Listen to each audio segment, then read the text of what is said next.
Human anatomy and physiology. Today's Wednesday. We will be talking about the female reproductive system. Last class, we covered the male reproductive system. We'll be looking at the anatomy of the female reproductive system. Our quiz at the end of the week will be on the anatomy of the reproductive system, both male and female. Next week, we will cover physiology, looking at the menstrual cycle, pregnancy, and things like that, puberty as well.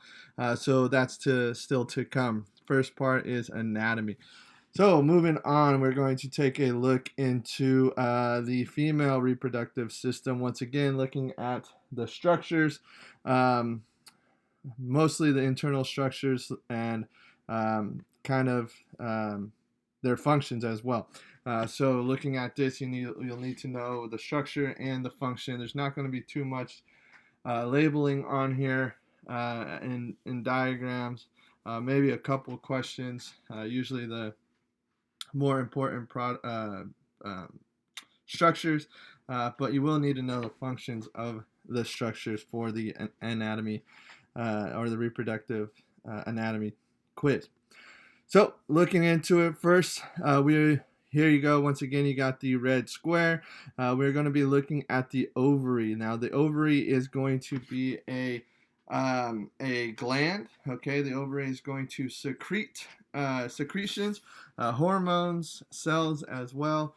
So if we're looking at it here, this is what the ovary looks like here. Then you have the fallopian tubes. Okay, so the ovaries are going to contain follicles. We'll talk about that as far as what follicles are and their role in the female reproductive system, which these follicles will contain the eggs or oocytes. Okay, so a egg is called an oocyte. The egg is going to be the largest of the human cells. It's almost a visible single cell, and then the sperm will be the smallest of the human cells. So you got kind of both extreme ends of the spectrum as far as size. So looking at it, okay, here's an ovary kind of up close. Oogenesis is this process of egg formation. All right. So we'll talk a little bit about that now. A little bit about egg formation is females will have their number of eggs. It's not like males where they can reproduce and create more sperm. They're pretty much set in their number of eggs once they are born, and after that it's just about maturing those eggs and then going to release those eggs, and that's what this is going and doing here. So you have the primary oocyte here, okay, or these germ cells. Once again, they're going to form on the outside, very much like they did in the testicles as far as the sperm cells. They're going to form on the outside here, and then you get this kind of this cycle, and that cycle is called oogenesis. Okay, so you get these primordial germ cells. Okay, these are diploid. Then you're going to divide and get into what are called primary oocyte. That's where this is right here. So looking at this, you're going to start this primary oocyte, and then you're going to get into this part here, the follicle. The primary follicle is pretty much this structure around the oocyte. Okay, then you're going to have meiosis here, right? So you're going to split. You're going to have your first polar body. You got secondary oocyte. So primary to secondary, you have a meiosis division. All right, this here is going to maintain, and then you're going to go through and break off and do a secondary meiotic division and split into half of your DNA. Okay, so that's what this is pretty much happening and what's going on here. Then you have the follicle that's around it as kind of protection, and it's going to aid in the release of that. Okay, so going into it a little bit more. So before birth, you have oogonias. Female stem cells produced that do not exist after birth, and that's what I'm saying is after birth you're left with what you have. Okay, so you're not going to create more. It's not like the males, where the males are using stem cells after birth and they create a lot of different spermatozoa. Well, females, you do not necessarily have that capability. Okay, so therefore, here you have your primordial germ cells. Those are going to make your primary oocytes. All right. So they turn into primary oocytes and push into the ovaries. All right. So once again, the membrane develop into primary oocytes, now push into the ovaries, and they're going to get covered by a follicle. Okay, so after birth, these become primary follicles waiting for puberty. All right, so these oocytes here, primary follicles here, they pretty much surround them, and then they wait until puberty. Pretty much what happens is follicle stimulating hormone, that's what this structure is around the egg, is released, stimulating follicles to mature into oocytes or eggs. Okay, so once again, remember that here you still have a diploid cell at primary oocytes. So you want to make sure that they are mature, and so what's going to happen is going to go through meiosis and split into a haploid cell, and eventually what's happening is that follicle stimulating hormone is going to trigger that process. Okay, so going into it, follicles, that's kind of these surroundings here. Here's the ovum or the egg. Okay, you get this surrounding here. That's going to be what is called a follicle.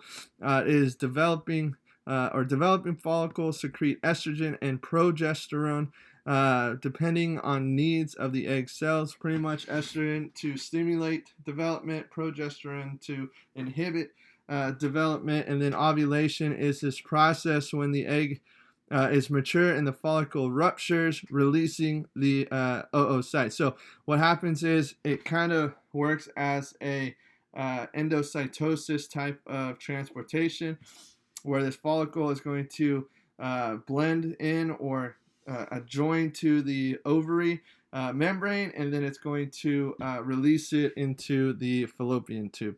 And that's pretty much what ovulation is that now that egg is released and it can go through the structures. Okay, so triggered by the release of luteinizing hormone, or LH, by the pituitary gland. So you have two hormones. You're really going to have four hormones that we're going to be talking about. Now these four hormones are two of them are present in the male's follicle stimulating hormone and luteinizing hormone, but they play a much bigger role in female reproductive anatomy.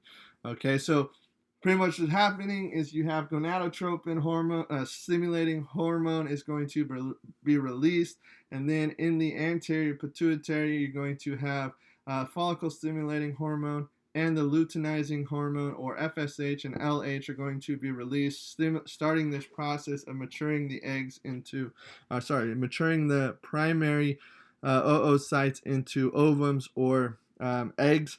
And this is pretty much this process that is going to go on. This is going to be menses, where you have the process of developing an egg, and that's just triggered by those two hormones, follicle stimulating hormone, or FSH, and luteinizing hormone, LH. And then you get into these primordial follicles, then they change into primary follicles, secondary follicles, ovarian follicles before ovulation, and then ovulation once they kind of rupture and that egg is released. And then what happens after that is the follicle turns into what is called a corpus luteum, and then it will turn into a corpus albicans. But the corpus luteum is going to play in this process as well. It's going to send out signals as well, so that way it can pretty much tell that the body to stop releasing the LH and the FSH, and it can return back to previous before menses, and the eggs aren't going to continue to develop, and it'll wait for the next cycle to go through. Okay, so it is a progressive process. Progressive meaning it's starting small, getting bigger, released, and then going back down to a pretty much being used up. All right, so looking into, so during ovulation, the egg will burst from the follicle when what is left of the follicle will become corpus luteum. Then estrogen and progesterone is released to assist in case of pregnancy. So preparing kind of the womb for pregnancy, preparing the body for pregnancy, but also stopping the stimulation of FSH and LH hormones. So that's what happens. That's why the follicle is important after ovulation. So then you have your uterine tubes, those called the fallopian tubes and or oviducts, used pretty much as a conduction of telling where the egg to go. Okay, so you want to lead the egg into the uterus here. All right, so that way you can implant into the wall, and then it can gain nutrients from the mother, and then eventually you can have a baby. So these tubes here are pretty much guidelines to show and to guide them to the uterus. Okay. Then you have the fimbriae surround the opening. It's pretty much kind of these sweeping structures that are going to sweep the eggs into the tubes at the opening. So remember, you kind of have a rupture that's going to happen. So think of it as kind of like hands that are catching a thrown object for the most part. That's pretty much what those are going to act as. Okay, so these cilia are going to then sweep and move the egg through, and then fertilization occurs in the uterine tube. So it's going to fertilization is going to occur in these tubes, and then once it is fertilized, it's going to implant into the uterus. Okay, so the uterus is here. Okay, it's a muscular organ where the embryo will implant and a fetus will grow. You have a inner wall, a middle wall, and an outer wall. The outer wall being perimetrium, the middle wall being myometrium, and the inner wall being endometrium. It makes sense based on these structures as far as the tissue types of these walls. The outside being a connective tissue as it's going to connect to the body, cavities, things like that. The middle being myo being muscle, so it's going to be smooth muscle. It's going to help in contraction, labor, things like that. And then the endometrium being epithelial tissue, and that's going to be aided in helping with giving nutrients to the body or to the baby as well. And then you have the cervix, which is the opening of the uterus and into the vagina, which is the birthing canal here.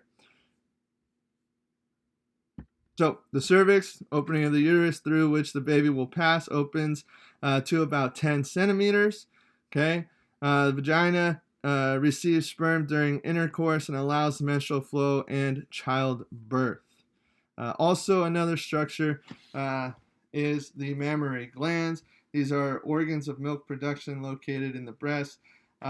External is going to be the nipple or the areola. Internal, you're going to have 15 to 20 glandular lobes covered by adipose tissue. Within each lobe are alveolar glands, which produce milk and send it through lactiferous ducts. So those are the structures of the female reproductive system. We talked a little bit about oogenesis. We will talk more about the process of menstruation. We will talk more about pregnancy and what an embryo goes through and things like that, and a little bit about development after birth. Not too much. So thanks for tuning in. Have a good day.